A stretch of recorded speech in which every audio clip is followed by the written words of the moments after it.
Sabi niya, bastos ka, hindi mo nare-respeto daddy mo. Sabi niya, wala akong pakialam sa mga kapatid mo. Dahil hindi kami close, pero ikaw anak kita. Bakit mo pinayagan? Bakit mo ginawa yan? Naku, ayaw nila magpugay kay Ted Filon. Tinrending talaga siya ng mga fans ng SB19. Sana naman huwag mataas masyado yung ilong. Wala ako sa'yo talaga. Expert ka sa mga ganyan sa ilong? Ito na ang latest, kaya tumutok ka na, dali. Ito na nga!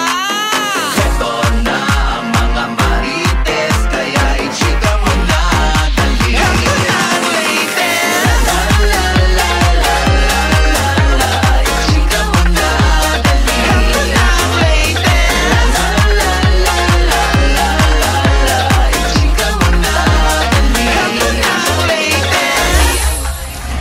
Hello mga ka-update, ito po ang inyong mga link. Ito ba si Mama Lon? Ito, Jen! At ito naman po si Papa O, si Odi Diaz. Ano pa nga ba? Ang lagi inyong inihilig sa amin? I-chika mo na, dali. La la la la la la la la, i-chika na natin, dali. Ay, naku. Oo, ang saya-saya natin, ano? Pero, aminin ninyo, kahit kayo na-dance, kinabahan kayo, akala nyo na-hack kayo. Hello kayo. Diyos ko, parang almost an hour yata nawala si Facebook, tsaka si IG, di ba? Pati si Messenger. Pati Messenger. Diyos ko, biglang, I'm sure, yung iba sa inyo, nakalimutan na ang inyong password, no? True. O, bigla kayo nag-change password. Nakakaloka. Akala natin lahat na-hack na tayo. Diyos ko. O, pinaninervous lang pala tayo ni Mark Zuckerberg. Wala nga siya na nag-attend doon ng kasal outside the US. Nakakaloka, o. O anyway, ayun, panatag na. Nakakahinga na tayo ng maluwag dahil naibalik na sa atin ang ating mga softmed. Oo, pag nawala yan, Diyos ko. At least, pag nawala yan, mababawasan yung mga pinagkakabalahan natin. Talaga makakatutok tayo ng pakikipagpuntahan face-to-face.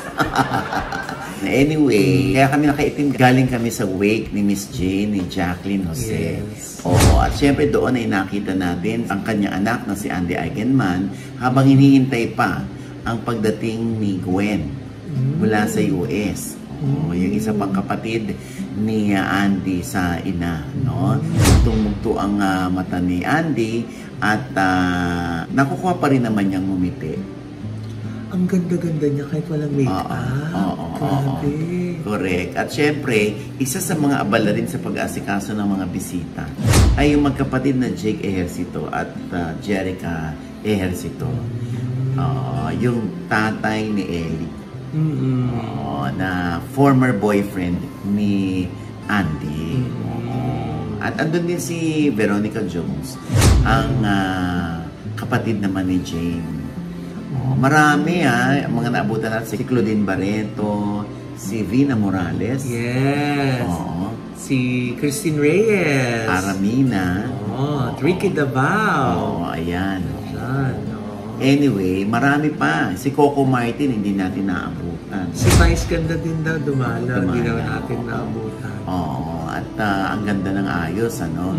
At hinahanap nga si Jex. Sabi namin nakadilaw. Baka mapagbintang ng dilaw. Actually, ito dapat susuot ko sa Boracay, hindi pala akong isasalo. Sinuot ko na dito. Diba?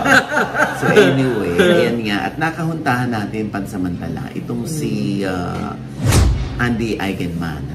Maging si Gabby Eigenman, ang half-brother naman ni Andy kay Marquis sa kanilang mga Eigenman, andun talaga. Solid, hindi ba? Yung kanilang suporta. Ang nakakaloka dito, no? May post na may picture si Gabby kasama si Andy saka yung iba pa nang nakangiti sila. Tapos binabash sila. Parang alam mo namang kultura ng ibang mga Pilipino, di ba? Pag namatayan ka, dapat malungkot ka. Parang wala kang karapatang umiti. Lalo na sa picture o sa video. parang wala kang karapatang makipag-tsikahan ng normal. O kung makikipag-tsikahan ka at popost ka para magpa-picture taking. Kailan? Dapat ba ganun? Anyway, may mga bashers pero hindi na pinapansin ni Andy. Oo. Sinabi ko naman kay Andy, huwag mo nang pansinin yung mga ganun. Ay, hindi na po. Kasi hindi rin naman na po ako showbiz. Oo, nandun na po ako sa Siargao nakatira. Parang living a simple life ako. Pero natutuwa po ako kay Tita Cory Vidanes. Talaga. Sabi ko, bakit? Kasi nung pagyakap niya sa akin, basta kung may problema ka or concerns ka, let us know, ha? And parang something like, kung may bala kang bumalik sa showbiz, we are just here waiting for you. Oh, Natuwa si Andy na parang, may asim pa pala ako. Diba? Na, syempre naman, sabi naman ni Andy sa akin, hindi naman daw niya sinasara yung pinto. Pero sa ngayon daw, hindi niya naiisip bumalik kasi nga, busy siya dun sa Siargao. Oo. At yung dynamics nila, nung kanyang ina, alam mo naman kami, Tito Ochi, hindi pa. Noon pa naman, parang kami, parang galit-bate, gano'n. Normal sa relationship, di ba, ng mag-ina. Pero, ang may pagmamalaki ko lang ay hindi ko sinagot kahit kailan ng nanay ko. Yun ang naituro sa akin ng nanay ko, na huwag siyang sagutin. Sinabi ko kay Andy, alam mo si Miss Jane, pag mali raw siya ng post, mali siya ng English, kinokorek mo raw siya. Ganon kami ng nanay ko, sabi niya.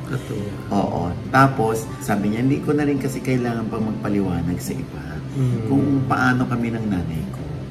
Kasi, kami lang nakakaalam ng nanay ko kung ano dynamics namin dalawa. Oo. Ang nakakatuwa lang sa nanay ko, kahit sinasabi namin na mahalin mo rin ang sarili mo, di rin naman namin siya inaawat na umibig. Diba? Kaya lang, ganun na si nanay Gusto lang niya, ako, tsaka si Gwen, yung mga apo niya, ganyan. Siyempre, kailangan ipaliwanag mo sa nanay mo. Andun kami sa Siargao, si Gwen naman nasa US. Yung gano'n. Naiintindihan naman daw ni Miss Jane, ang kanyang nanay. Diba, Loy, nakakatuwa si Andy, nagkukwento siya. So, ano nga yung tinext sa kanya ni Miss Jane na medyo nanibago siya? Oo, kasi tinanong mo na kung may premonition ba. Sabi niya gano'n, nanibago siya dun sa text ng nanay niya. Kasi kaya yung dynamics nila, di ba, usually si Miss Jane, ang tinetext sa kanya, mga mahabang pangaral, yung parang medyo dramatic, gano'n, di ba? Tapos ngayon, for a change, ang text lang sa kanya was, store food and water, na parang sabi niya gano'n, uy, ito yung gusto ko mga text, yung parang okay lang, yung hindi mabigat. Kaya daw biglaan niyang naisip talaga na umuwi sila, na mag-book uuwi siya dapat talaga ng March 3. Nag-book na siya ng flight, kasi nga daw mag-birthday din naman daw siya. Sinabi niya sa asawa niya na, punta nga tayo kay mama, kasi mag-birthday din naman siya, ganyan. So parang nakaramdam siya ng, parang may mali. Parang unusual. So, nag-book na pala siya ng flight ng March 3 para dalawin si Miss Jane. Kasi yung pala yung March 3 na yun. Yan yung bumungad sa kanya. Kaya labis yung lungkot niya. Sobra. Buti nga nakakangiti-ngiti na si Andy Tapos, pero dama mo pa rin na yung, yung heaviness sa kanya. Oo. At syempre, isa din sa itinuturing na panganay na anak ni Jane or ni Miss Jacqueline Jose, si Claudine Barreto. Yes. Oo. Ang kanyang anak mula sa puso. Diba? Marami silang pinagsamahang teleserye. No? At syempre, 11 houses away lang ang bahay nila. Oo. At eto na. So, hayaan natin si Claudine ang magkwento. Claude, what was your initial reaction nung malaman mong wala na si Miss Jane? Tulala. Sinabi nila sa akin na 12 or 1 a.m. Kasi bala ko magpuyat talaga hanggang 4 sana. And then, parang okay lang ako. Actually, nakatulog pa ako ng maayos. in shock. Pero hindi ko alam na the next day, pagkagising ko, nagsisigaw na. Bakit? Siguro yun yung ano ko, parang dun ko lang, parang bagong nalaman ko lang. Yung parang, ay, kala ko pag tinulog ko to bukas wala na. Parang ganun, siguro yung ganun yung grieving mechanism ko. Nagsisigaw na ako. Tapos yun, sigaw, iyak na ako, naiyak ng nanay, ganyan, tapos tumakbo ako. Nang nakapantulog, papunta dun kay nanay, pero may ano na, syempre wala na dun, lahat. Nakasoko na. Oo, tapos si Andy, tinext ko na, nag-text na rin sa akin na, ate, standby lang, ganyan. Pero sabi ko, hindi ko kaya, sa cremation na lang, after na lang. So, marami na regrets kasi ako yung #1 sa emergency call niya. Ay, talaga? Yeah. Tapos yun nga, ang tawag sa akin, panganay, ganyan.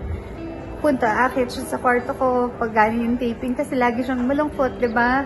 At nag-iisa. So, sinasabi niya na aakit siya sa kwarto ko, tapos sasabihin niya sa akin, pupupukin niya ako ng kiss. Sabi, kahit amoy beer, amoy beer siya, sabi niya, nak, namimiss ka lang ni nanay. Pwedeng pahali. Galing akong taping, ganyan. Breakfast tayo bukas, ganyan. Tapos, pag ako may problema, alam niya. Biglang sisipot lang yun sa bahay. Tapos, kung may problema rin ako, tatakbo ako from my house, papunta sa bahay niya, which is 11 houses, away lang. Away. Bubuksan ni Ate Remy yung dati niyang kasambahay, yung door, didiretso ako sa kanya. Tapos sabi ko, Nay, patabi naman. Sabihin ko, sabi ko, anak, ano na. Tapos kakantahan niya ako ng Jesus Loves Me. Yan ang mamimiss mo sa kanya.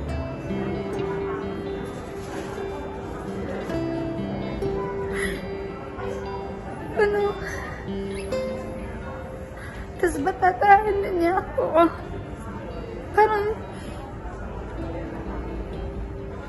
Parang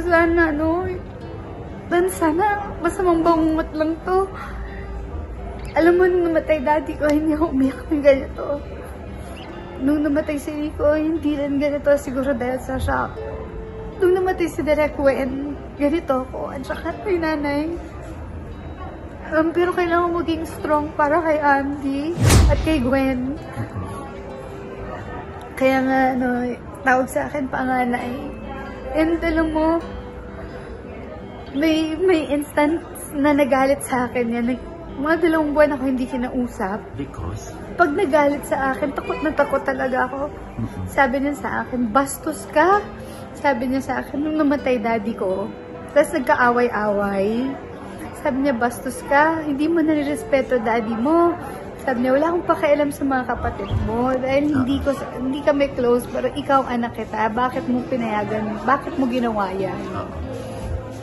So, ganun siya. Pagsasabihan niya ako talaga. Diretso siya magsasabi talaga. Parang nanay na hindi naman ako ma-offend. So, yun lang. Tapos, pupunta yan na sumunod tayong sine bukas sa UP Town. Sorry na. Siya pa magsasorry. Yung ganun. Tapos, alam mo, nung time na nagka-problema ako sa bangko, for some reason, dumating siya at nakita niya nagngangangawa sa bangko. So, every time na pumupunta siya sa bahay o pumupunta ako sa bahay niyan, binibigyan niya ako ng 10,000, 5 or 10,000. Kahit sinasabi ko na may pera na po ako. Sabihin, hindi anak, kung emergency to, dito yan sa tabi ng Kaya ba, nag-iinis ka ba, nagagalit, nag-guilty because wala ka doon na sana ay andun yung feeling mo na parang masasave ko to kung ako to? Kasi oo, sobra. Kung hindi mo lang sinabi sa akin na kasi ikaw si Claudine.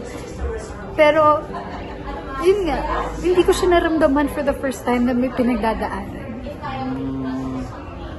3 months ko siya hindi nakausap. So parang, tas yung mga anak ko bike nung araw na yun, tas may ambulansya. Kaya pa-ride sila, hindi sila nag-left. Tapos, yun nga, si Gabby Eigenman, dumaan ngayon sa bahay. Sinabi ngayon, ayaw nila sabihin sa akin. Tapos ewan ko kung sino nagsabi kay Gabby at Vero, eto na wag niyo sabihin kay Claudine kasi unrecognizable na si nanay. Sinabi na nila sa akin 12 midnight kasi hindi nila alam kung paano, ano ang magiging reaction ko. And yun, tulala lang ako. The next day talaga ako.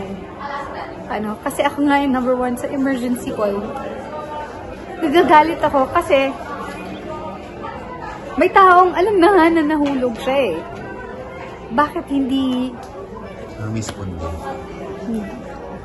So, nung kaharap mo yung ni Miss Jane, ano na lang ang nasambit? Sorry.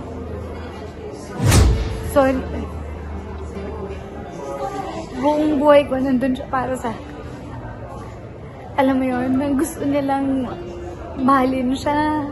Huwag siya maging lonely. Kasi kapag wala yung kasambahay niya, yung tao ko si Allen, doon ang pinapupunta ko. So, tatawag siya every month kahit di kami nag-uusap. Ewan ko bakit yung araw na yun or yung Sunday na hindi siya nagsabi kay Allen na walang tao. Walang tao dun sa bahay. Kaya malaking guilt ko. Yung iba sa mga hindi nakakaalam, ang tagal mo naging nanay mula sa puso. Si Miss Jane, mula sa puso. Ikaw ang lahat sa akin. Tapos dahil mahal na mahal kita, tita ko siya. Tapos sa lahat, nandun siya.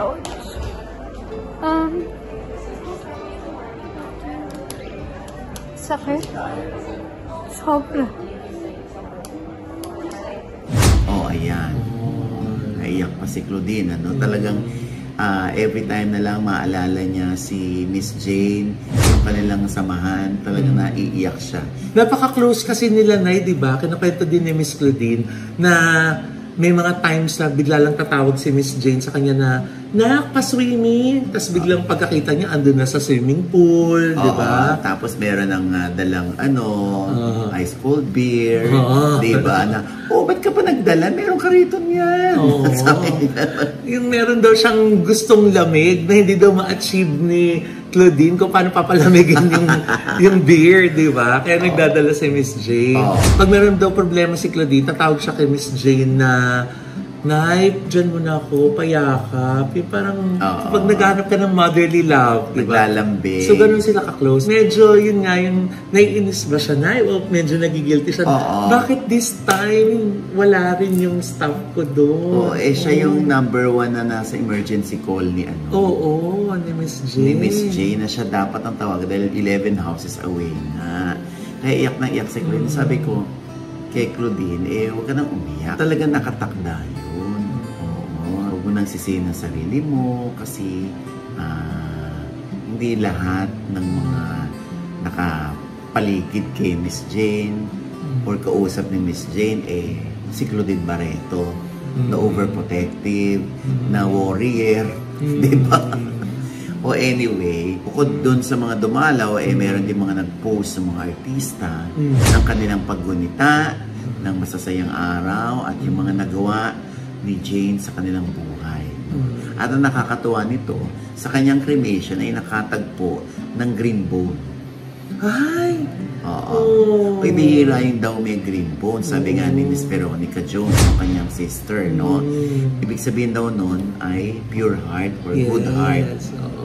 Kasi daw mga babies daw usually merong green bone, di ba, Nay? Ayan. Siyempre green blood naman si Jeff. Yes. Pero naka-yellow siya ngayon. Pag green blood, anong ibig sabihin? Di bakla. Uy, ba't may namin? Akala niya babae ka. Alam nila talaga, te. Oo, babae ka. Pero nagpaputol na ako, te. Ha? Oo. Kaya lang may naiwan ko ayun, tumubo ulit. Mas malaki ngayon. Yan ang mga gustong kwento ni Miss Jane. Yan ba? Gusto niya baklaan. Naalala ko tuloy siya.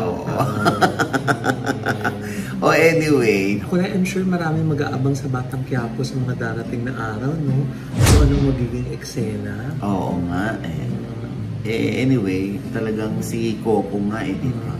Yung, ang simple lang, parang maraming salamat at paalam, Mami Jane. Yun lang ang sinabi ni Coco. Pero, ang samahan nila sa lahat ng indie films, di ba? Nanay na talaga ni Coco si Miss Jane. At, alam mo sa akin, yung nakita mo yung urn ni Miss Jane, sakit parang kay Deo, di ba? Parang feeling ko nagbabakasyon lang sila ni Deo and Rina. Di ba? Parang buhay pa rin sila sa alaala ko. And I'm sure sa inyo din, buhay pa rin sa inyong alaala ang isang Miss Jacqueline Jose. Ang aming pong pagpupugay kay Miss Jacqueline na isang award-winning actress, veteran actress, at siya yung kauna-unahang actress na Pilipino na nagwagi sa Cannes Film Fest. And para sa Southeast Asia na. Yes. Siya yung first Southeast Asian actress na nanalo, di ba?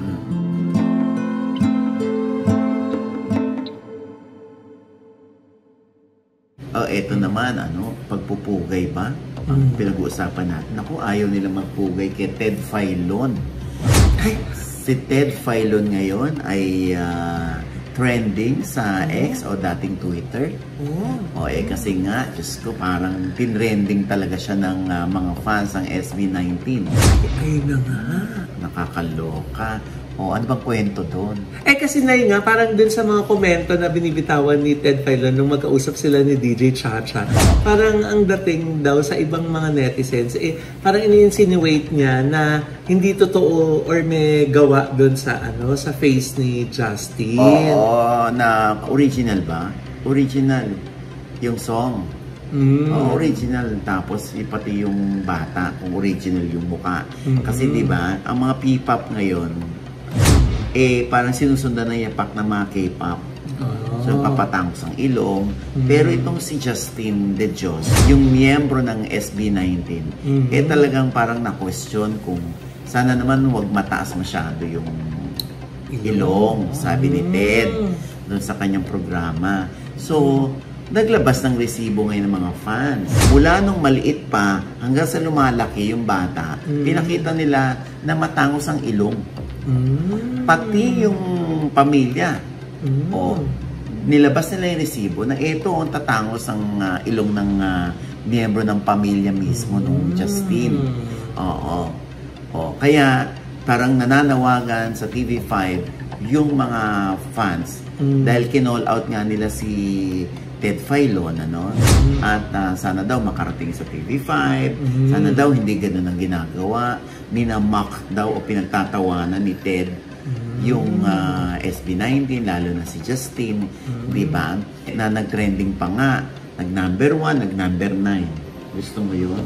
At saka na, ang laki ng following nila worldwide. Oo, di ba? Talagang yung fandom nila masugid talaga sa pagde-defend sa kanilang mga idols.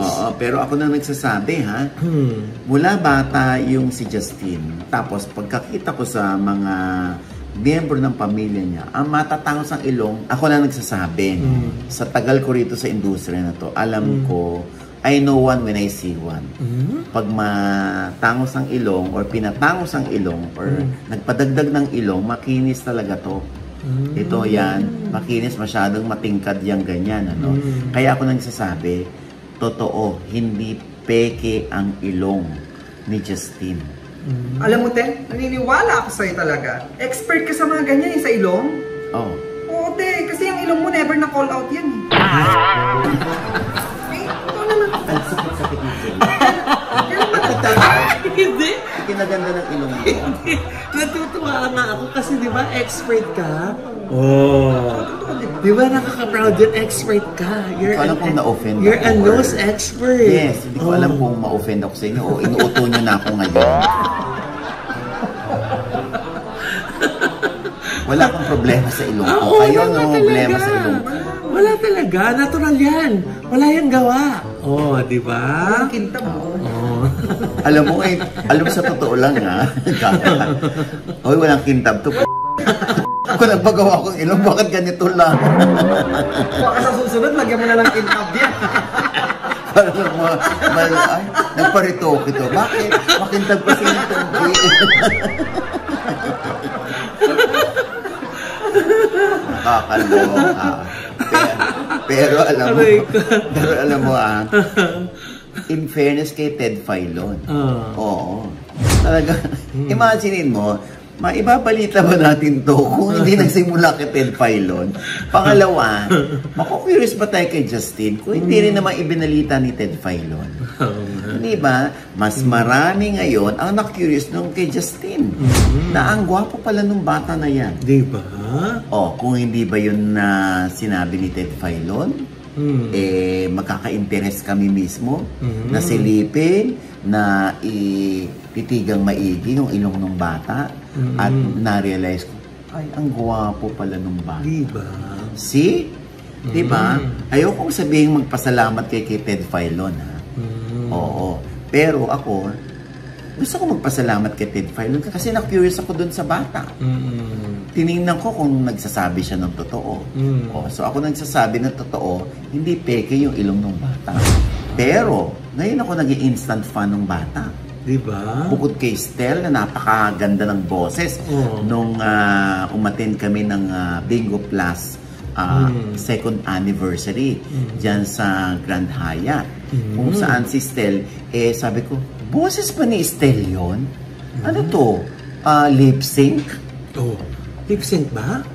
Live, dahil napakaganda ng boses. O di parang si Stel, si Justin, instant fan na ako ng SB19. Arte pa pa. Lalo na, tumingkad ng paghanga ko sa SB19 dahil kay Ted Filon. Oo. So, dapat magpasalamat na rin tayo kay Ted Filon. Kasi, di ba, lalo pang mas dumami ang humanga kay Justin sa SB19 habang yung iba, galit na galit kay Ted Filon. Kasi nga, Nay, di ba, sabi ko nga sa'yo, kahit nga dito sa channel natin, ang daming mga nagre-request na sana ma-feature natin ang SB19. Sana ma-interview mo ang SB19. Di ba? Malaking karangalan sa akin. Oo, di ba? At syempre, nakakaloka niya kay Ted Filon. Syempre, iniisip na siguro nung mama, bakit nung nagbalita tayo noon at nag-comment lang ako dun sa ilong, na-call out ako, nag-trending pa ako. Samantalang nakikipaglaban ako para sa Pilipinas, nakikipag-away ako sa mga tiwali, sa mga gumagawa ng anomalya sa gobyerno. Bakit wala man lang sumasaludo? Hindi man lang siya natin trending. Di ba? Ngayon, magkaka-idea tuloy si Ted Filon. Ganito na lang kaya gawin natin. Talaga, lagi na lang siya magko-comment. Di ba? Ganito na lang siguro. Somehow, nakakatulong pa ako sa kanila. Somehow, natutulungan ko pa sila na mas madagdagan ng mga fans. Habang ako ang pinapash. Parang ganon, di ba? Anyway, let's look at the brighter side sa sinabi ni Ted Filon na dumami pa lalo ang fans ng SB19. Viewers lalo, maraming humanga, nadagdagan ng fans, di ba? At ngayon, nagre-research tuloy ang mga tao kung sino talaga si Justin. Guwapong bata. Matangos ang ilong. Sana all note. Ay, natumigil. Teka lang, mababasa na yan. Mainit. Alam mo, wala na kayong respeto sa akin. Diba kahit naman mapapasana all ka talaga? Oo nga. Ba't hindi nyo ulit-ulitin? Sana all. Matatangos kayo. Sana all. Gusto nyo puriin ko yung mga ilong. Sana nga all, ganun din katangos yung ilong. Idikit nyo ngayon sa screen. Tingnan natin. Sana all matangos yung ilong. Gusto ko rin nga na matangos din yung ilong. Kayang-kaya nga yan ng ND Skin Beauty and Wellness Center, di ba? Yung mga gustong Diyos ko, yan nga yung inaano sa Mama Och, gusto mo ba paano natin yung ilong mo? Sabi ni Angelo Dominguez ng ND Skin Beauty and Wellness. Yes. Sabi ko, sandali lang, okay na ako sa ganito. Tama yan. So, palay po ka na lang, sabi sa akin na yan, Ng ilong. Ganun din. Palay po ng Tami. Ano ka ba? Kanina pa yan, Nay. Tuloy mo na kaya yung mainit na tubig. Mamaya. Parang gusto kong maubos. Kaya pala hindi ko inubos. Oo nga, yung live po natin, Nay. Pag-isipan na natin yan. Para mas kasi lahat ng services doon, ay catered nila. At saka lahat ng mga nila na yung mga surgical procedures sa operating room talaga ginagawa. Yes. At may mga doctors, no? Oo. Pero alam mo, seriously speaking, bilang manager, no? Sa mga talents na gustong mag-artista, tapos feeling nila insecure sila dahil sa ilong nila o dahil sa pimples sila, ganyan-ganyan. Dapat talaga, lalo na kung may ganito ka, dapat artistahin ka.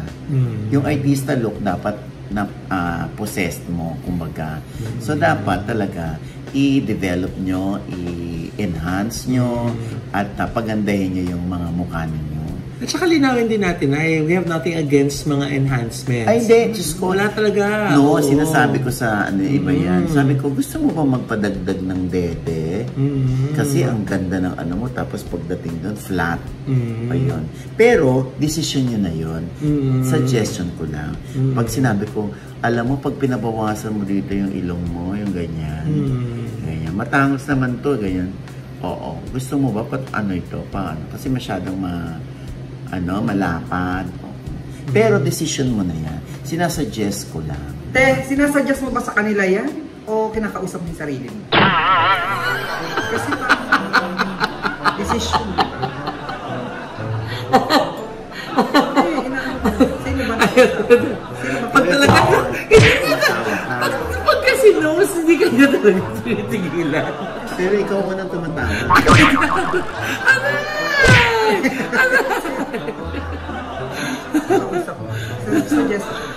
Sinasuggest nga sa mga gustong mag-artista. Ako, napaka-secure ko sa ilong ko. Oo. Ang importante sa akin, yung mga anak ko, sa nanay nagmana ng ilong. Yun ang importante.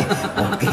And with that, mga kaibigan, ito po ang inyong mga lingkod. Ito po si Mama Loy, yung mga nanonood sa amin na hindi pa namin subscriber. Please subscribe na. Malapit na po tayo mag 1 million subscribers. Yay! Kaya click nyo po yung subscribe button na nasa ibaba. Siyempre, pang kanya-kanya namin channel. Yes, sana manood at mag-subscribe po kayo sa channel ko. That's Mama Loy. M-A-M-A-L-O-I. At pag po sa aking mga other social media accounts, sa Facebook at saka po sa Instagram. At sa Tita Jugs channel, may bago po akong vlog dyan. Panoorin nyo po. At pasalamatan ko lang ang Acre Medical and Aesthetic Center. Bago na naman. Ang Just Relax Massage and Spa. At ang Ideal Vision. Thank you po. Hi, Doc Jessica D. Yes. Happy birthday kay Doc Kenji, ang anak ni Doc Jessica D. Yung gwapong doktor na anak ni Doc Jessica. Happy birthday po, Doc. At syempre, gusto rin natin pasalamatan ng Mandarin Bay Yes! Resort and Spa sa Station 2 ng Boracay. Yes! Actually, lahat ng Mandarin doon ay isa lang may-ari. Yes. Pero yung tinuluyan namin ang bagong-bagong gawa Yes! na Mandarin Bay na nakakaloka. Talagang beachfront. Yes! At syempre, yung kanilang pagkain, napakasasarap, no? Napakarami ng choices. Oo, sobra. May hilo po kayo. Correct. Isipin nyo na, nasa Boracay ba ako? Nasa mga 5-star hotel ako sa Manila. Oo. Ganon karami po yung mga station nila. At syempre, ang mga staff, napaka-gigiliw, di ba? Napaka-accommodating, nakangiti lahat. Yun ang importante, nakangiti lahat. At napakahaba ng swimming pool. Yes, long. You should try that. The longest pool sa Boracay. At partida, hindi pa tapos na yan. May construction pa dun sa likod. At gaya ng sabi mo kanina na bago silang hotel, ayan po, nasa soft opening pa rin po yung kanilang mga prices. Kaya samantalahin nyo na po. Ayan po ang kanilang mga Sockmint accounts. Oo, samantalahin nyo na dahil summer na. Sulit na sulit ang stay nyo dyan. Oo, promise. Nag-enjoy kami ng bonggang-bongga. At syempre pa, Loy. Ay nako, ito naman po ang imbitasyon para po sa lahat na nais manood nitong ganitong klase ng mga performances. Dahil po ang Magic Man Australia ay nandito sa Manila. Diba? Kailan yan? Mga nagsasaksihang mga male dancers. Sa March 16 and 17 at 8 p.m. sa Newport Performing Arts Theater. Ayan! So kung interesado po kayo manood, mabibili po ang ticket sa Ticket World. Log in na po kayo. Para mas ma-motivate kayong manood, eto na, may gusto mag-imbita sa kanila. Sino? Ay, siya! Hello Showbiz Update and hello Papa O. It's Will Parfitt here from Magic Men Australia. To all your fans, we are inviting you to come and see us on the 16th and the 17th of March in Manila at the Newport Performing Arts Theatre. We're looking forward to meeting you all and getting up close and personal with you all. Watch na at Chamika Natayo, Delhi. Ay, ayun naman pala. Ayan. Ayan. Yung Papa O. Diba? Papa O daw, Papa O. Ayan po ha, diba? Jonnifer Santos and Jeremy Fabia. At syempre pang aking panayam kay Mr. Gary Valenciano. Wow! Ay, nakakaloka. Alam mo ba, Lord? Diyos ko. Sa tuwing mag-interview kami, na humihinto kami. Ay, okay. Oo. Ay, nako, eto. Kasi gusto namin si Gary nagpe-perform lang, hindi nagpapastor. Paano niyo po hinaharap yun? May mga tumayo at umalis. Akala nila pop concert. Yung pala, ay, ano ba to? Mga inspiration na, hindi. Kilala ko, nakita kong umaalis sila. Sir Gary, magre-retire ka na po. I may be Mr. Pure Energy, but I'm also human. I know that it's time. That has to come to an end. Napapagod din ako. Talaga? Oo. Can you, anyway, since you have this on video, I have to check lang my sugar kasi parang bumababa yung sugar ko. Really? Yeah, I have a gadget here. Oh, you see? It's low. I need something sweet. Dapat nasa mga 100, 120, and 153.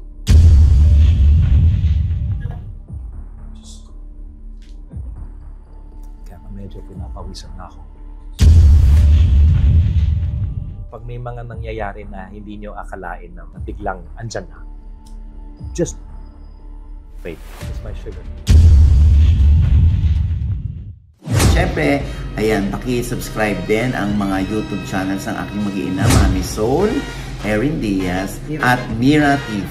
Ayan ha. At syempre, ito pa rin po inyong lingkod, Papa Osin OG Diaz, ang laging nagsasabi at nagpapaalala sa inyo na sa tuwing gigising po tayo tuwing umaga, huwag na huwag po tayong makakalimot ha, na magpasalamat sa Panginoon dahil tayo kanyang ginising. Ibig sabihin, may mission pa rin po tayo sa buhay. Sabay sabing, every gising is a blessing! At 242. At ano pa nga ba ang lagi inyong inihirit sa amin? Ayan. Isigaw mo na dali. La la la la la la la la. Isigaw mo na dali. La la la la la la la la. Isigaw mo na dali. Parang wala tayo sa energy. Gusto ko na tayo nakapitbahay. Gusto nyo ba singahan ko kayo? Ay, para mapatunayan natin lahat. Na pinagawa ko na to. Nagawa mo yan, te? Pinagawa ko. Nagawa ba yan? Parang pinasir. Sira kasi dito. Hindi ako. Bakit ako? Wala ko sinasabi. Ayan o. Ayan. Asan ba? Oh, gumagalaw. 6'9". Gumagalaw. Normal.